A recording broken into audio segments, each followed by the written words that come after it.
But yeah, so I have been watching a Fallout season two. I've basically caught up on like every episode, but I have been fairly enjoying the show. If you kind of didn't see where things kind of left off with season one, basically I think his name was Hank or Henry. No, Henry Stranger Thing. I think it's Hank. Hank, the father of our main character here. Hank McLean. This is Lucy McLean, like our main character, basically. Things all ended with Hank McLean kind of taken off. Turns out he's a big bad guy and been lying to his vault dwellers for the entire time. Basically, it ends up turns it out her mother, she escaped and got turned into a ghoul or whatever. Hank McLean, bad guy. He leaves and he ends up taking off for New Vegas. Yay! So this entire show is taking place like in New Vegas, which is really cool. Which Fallout New Vegas, another setting of one of the games. And basically, Lucy McLean joins up with the ghoul, yeah, Cooper. Joins up with him, and they're like this duo kind of going through, and she's kind of got this fish out of water, based kind of they play a pretty decent combo. She has like a heavy fish out of water type personality. Coop is more of he's kind of your roughneck realist, someone who's been in this world for a long period of time. So they do a pretty good job of balancing out. I mean, I would admit, I think that Ella Purnell is, I'm not completely in love with her character just yet. I think what it is this show plays it kind of for goofs. It plays it a little too cartoony, kind of goofy sometimes. I kind of wish they were a little more serious in parts, but I don't know. I guess Fallout isn't inherently a super realistic real show, or a super serious show at 24/7. So I don't know, maybe let me know in the comments whether you think that's an okay, for me to feel that way about her. But love the ghoul. I will say Cooper Howard by far is the best character in the show. His and honestly, a lot of his backstory and the overall plot of what's happening with the show, he's the most interesting aspect of it. Like he's kind of the thing that everyone really wants to know about, like his family and a lot of the stuff that happened back in the normal times. What does the show take place in, like the 40s or 50s? Technically, the norm before the nukes drop. Everything related to him is like the most interesting stuff that like I want to know about. I don't know. His story is just far and above more interesting than everything else, and I definitely think that kind of makes everything else a little watered down. I will say with season two, what I'm at least happy with is it definitely feels as though some of the side plots are becoming more interesting. Lucy's story does have the intrigue with at least the father. If you don't know, the father was a Vault Tech like executive, not executive, but he was like a high-ranking official within the company. He's like somebody who may have had a hand in the dropping of the nukes with Dr. House and with Vault Tech and everything. So there's a lot of intrigue. Apparently her father and Cooper's wife were like associated at Vault Tech. So again, there's some intrigue and some curiosity with like how do they know each other? How intimate were they in terms of their work relationship? How does we're still waiting in this show to see Dr. House. I think we currently, including the last episode, which I just watched last night, we are currently 4 episodes in. So I think we're approximately halfway through the season. I will say also, it's crazy we're already halfway through this season. I feel like there's so many plot elements that they haven't even touched on that I'm like, or not touched on, but that they're not progressed through as much as I would hope.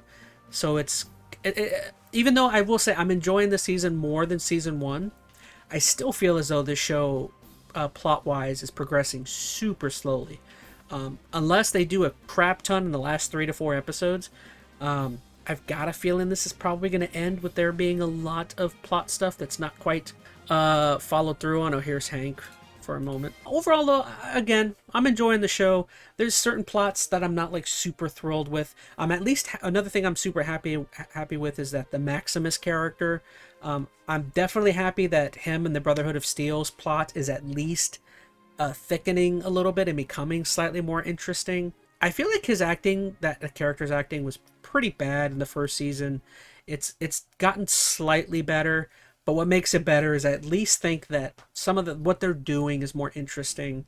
I'm at least starting to get kind of maybe the relationship and maybe the hierarchy based stuff within the Brotherhood of Steel, and I do at least like that they're making it seem very video gamey with some of the things that are happening there, where like in Fallout you could like it's all decision based RPG, so you can role playing, so you can make good decisions or bad decisions, and like it really feels as though I think one thing that is good that I'm thinking to mind is that these characters, some of these, especially Ella and Maximus, they feel very flawed in certain ways, which I think might be for a reason.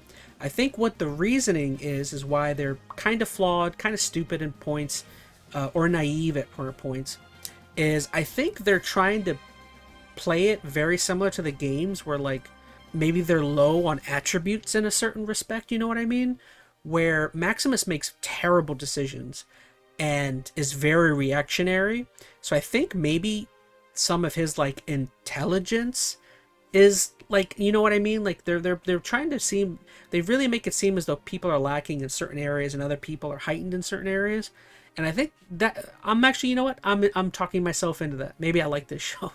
I do like this show, but I definitely think that's what they're going with Maximus and Lucy, is that Lucy is like overly charismatic, overly naive, overly nice, and she's lacking in like sternness or aggressiveness, you know what I mean? She's lacking maybe in that field, whereas Maximus has the sternness, has aggressiveness, but he's lacking in intelligence on how to do things, which is super funny because every decision he makes is like the wrong decision, but they are playing it up with Maximus's character that even though he makes the wrong decisions, he is ultimately like a good guy.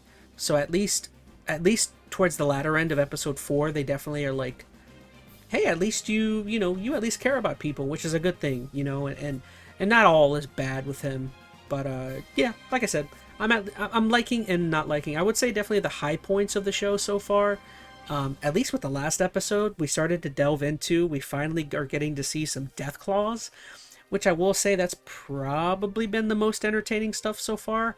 The death claws look really cool. I mean, they try to use some practical effects, and I wouldn't say the practical effects are like amazing, but I do think at one point Angry Joe mentioned it. But I do think you actually see practically like a head of a death claw, which is really cool. That I was super stoked by.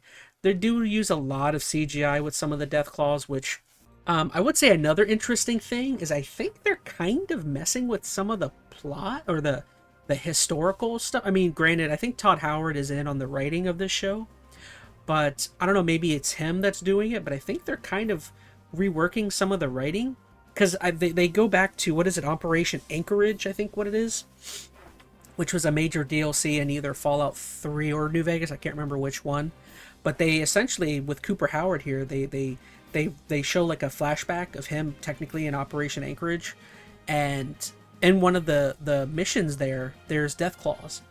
And I remember thinking, like, did we know that in the original Fallouts? Were death claws just a part of the world even before the bombs dropped? I don't know. That's something I'm kind of curious about, because I think that's what they were referencing, is like they are technically saying, hey, these death claws were around before the bombs dropped, which is kind of a little surprising. I actually didn't know that. I thought that the death claws were born out of whatever nuclear radiation was happening in the wasteland. So I don't know. Like I said, they're doing some stuff that I'm quite sure of.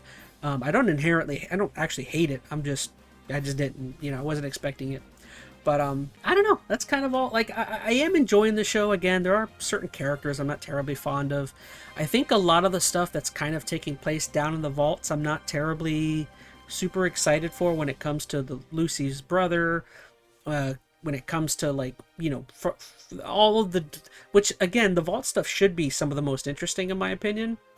Pretty sure in the lore, Deathclaws are basically mutated chameleons, as Odin. Yeah, which is why I was saying it's weird how in the TV show, basically Deathclaws were around before the bombs dropped. I mean, they could make an argument that maybe bombs had already dropped before the bombs dropped, you know what I mean? Maybe there were some experimentations, maybe there was some test sites where bombs were dropping, and maybe that's what created the Deathclaws, and then the actual bombing happened, later on. I'm unsure.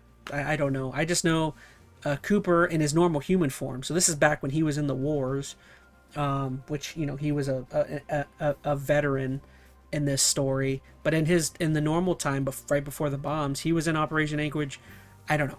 We'll see. I'm kind of confused. I'm befuddled about what's kind of going on here. Oh, I should say, yeah, they have some other cameos. If you haven't seen, Kumail Nanjiani was in it. I really enjoyed his character, although he's barely in it. You don't really see much of him. Macaulay Culkin is in the show too. So at least you've got some really notable people who it definitely seems as though signed on to this, which I appreciate. I would say Macaulay Culkin's cameo is a little bit more weird than I think Kumail actually his character isn't totally outrageous and weird. Macaulay's cameo is a little bit more you kind of don't fit here, in my opinion. It wasn't bad. It's at least fun to see Macaulay. He's not a person. Him and Kumail are not people I'm upset to see. You know, I'm just saying that Macaulay's appearance is just kind of oh, whoa, why are you here? You know what I mean? I think there's other people probably I can't think of. But yeah, that's kind of all I got. You know, that was a very short impression. I'm enjoying the heck out of the show. I think it's fun. I will say, coming off of shows like Stranger Things and Welcome to Derry, which are two recent ones I watched. Stranger Things was kind of fun a little bit, but very stupid. And I would definitely say, watching this after Stranger Things, I'm enjoying this far more than Stranger Things. I didn't hate Stranger Things. I thought it was just okay. This, at least, it's kind of stupid, but it's at least fun. Which that's all I ask out of a Fallout show, is let it be fun. There's fun here. The visuals, some of the practical effects. I don't know. I'm enjoying some of those aspects. Welcome to Derry by far is the best thing I've seen probably the last couple of months. So it's not better than that, but it's pretty close. I like it. Yeah, I'm enjoying the show. So we still got 3 to 4 episodes left to go. We'll see. Again, there's other plot elements. We're still trying to figure out what's going on with Dr. House. How does he fit in? I mean, we know how he fits in here, but yeah, we're still waiting to see Dr. House. Still waiting to see maybe some of the resolutions with Hank McLean, the McLean family as a whole. Like I said, it's a little 50-50. Like I said, there's 2 plot elements that I'm not super stoked about. The brother, Lucy's brother's plot side, and Maximus, I'm not terribly enthralled by either of those 2 storylines. But then everything that has to take place with Lucy and the ghoul, I love. I really love that plot element. I love the flashbacks and everything. So it is very hit and miss. Again, I don't completely hate any of the stories. I just think they're uneven. Some of the stories are much better than the others. So that's all I got. I'm enjoying the show. I recommend it to anyone who... I would definitely say go watch this if you're a Fallout fan, or if you're mildly intrigued. I wouldn't necessarily say that this is going to be really beloved by people who know absolutely nothing about Fallout. I actually think there's probably a lot of people that are going to be kind of confused about what's kind of going on in this universe. I'm liking it. That's all that matters. My opinion is the most important one. Nobody else's matters. I'm kidding.